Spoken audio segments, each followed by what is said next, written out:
Some viewers may find the following video disturbing. Viewer discretion is advised. Through this friend, I was now hearing her side of the story. And now I think about it, had she got this friend to reach out to me so that she could say what she wanted to say? This now gave fuel for the fire when we argued, reason for me to overthink. I was feeling haunted in my own mind by her.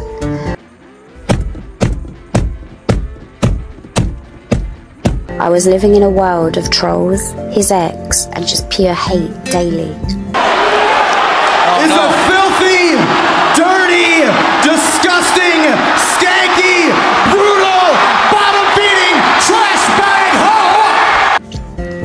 I never interacted or responded to hate back then. The lie detector determined that was a lie. Oh! I mean, I don't know, I communicate very well.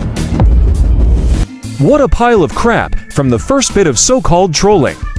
You were ranting and raving, yet in the beginning, everyone was trying to warn you about the beg. Now you are getting everything you both deserve. So again proved you lied about not responding.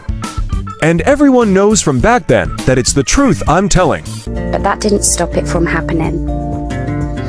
One morning at Radisson Blu Hotel in Greece, Kevin broke a very big promise to me, which was to not sing or perform on the private beach of the beautiful island. Before you got kicked out the hotel, and seeing as you haven't learned after 2 years and watching the beg every day, we all know he puts TikTok over himself, his family, you, your kids, your granddaughter, just like you put him over your own kids and granddaughter.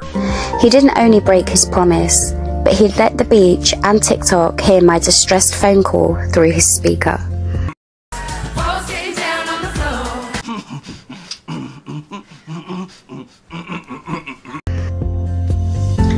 Abroad, alone, emotional and sick, Kevin's ex had reached out to me, stating that she understood how he could make you feel. I didn't see the red flag as to why was she watching this man that she claimed had abused her. It's called gathering evidence. But I was relieved that for the first time since the nightmare had begun, someone saw and someone understood. When she called me, she was nothing that I had expected. I'd imagined a vulnerable, quiet woman, but she was very loud, very invested and very keen to tell me as much as she could, that I'd barely got to speak. Can you smell that? What is that? Sheep, is it? It's cows? No, I know what it is. It's bullshit. Yep, it's bullshit. Tuna lets nobody speak. Even when I have spoken to Tuna, I struggled to get more than a few words in. If it wasn't for having to breathe, then there wouldn't be any pauses when Tuna talks. Alarm bells did ring when she was humoured and entertained by telling me what songs to play, as Kevin would be bound to know that it was her. After this, I broke away. Okay. She had told me how she'd been traumatised from the relationship and neither her nor her son could sleep upstairs. She made this clear to many strangers on a platform, such as on the 14th of January 2022, almost 9 months after the two of us had got together, a year after their breakup. She had even stated that if she wasn't a mother, she would have took her own life. Part of this conversation. Would you please shut the hell up? Now, this is epic. You really are a dumb fish, firstly targeting her kids. You like targeting people's kids, next, if it wasn't for their children. There would be many others who may have made the ultimate sacrifice. Lastly, Cheza isn't the only one that's been affected mentally because of you cucumber, butthole boyfriend. Or by your narcissistic codcast that's full of lies and misinformation about mental health. Lots of people have come forward to myself, Socks, Kez, No Face No Case, Mr. Worldwide, Official TikTok Drama, and others, to explain what you both have done and the negative effect you have had on them.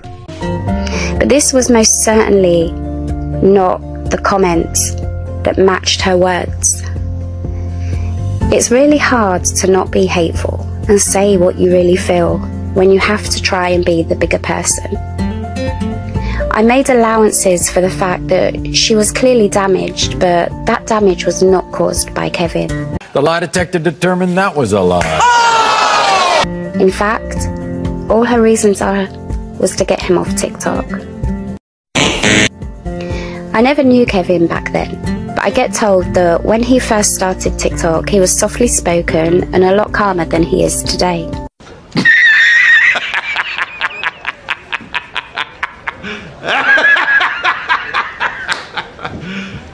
You serious? He had deleted his TikTok account for the 30 days that she had conditioned him that he either make changes or they break up. The lie detector determined that was a lie. His account was banned, not deleted. She'd arranged to meet him to tell him the decision after the 30 days, which was to break up. And by this time, his TikTok account was deleted. Banned. When he came back to TikTok, people say his persona had changed. He became rude and aggressive on social media. But what is clear now that may not have been seen then is that he had started receiving dangerous levels of trolling. Fucking bullshit! If you don't like it, that's tough shit, you know? No, he was getting what he deserved for being a lying, narcissistic, woman abuser, fraudster, scamming. See you next Tuesday. This would make anybody angry and defensive. It doesn't mean that's who the person is. I then started seeing that she was telling people that Kevin and I were trolling her. So I'd commented to say that it's not true and it's not me. What the fuck is wrong with you? She just told me to fuck off. She'd also allowed a comment on her account regarding my 4-year-old granddaughter. She had involvement with the most toxic of people who were trolling us. Lots of people have said stuff about your granddaughter. But that's because you have neglected her, made her a less priority over a Skip's dick. Dangerous man, you picked getting a shag over your own granddaughter.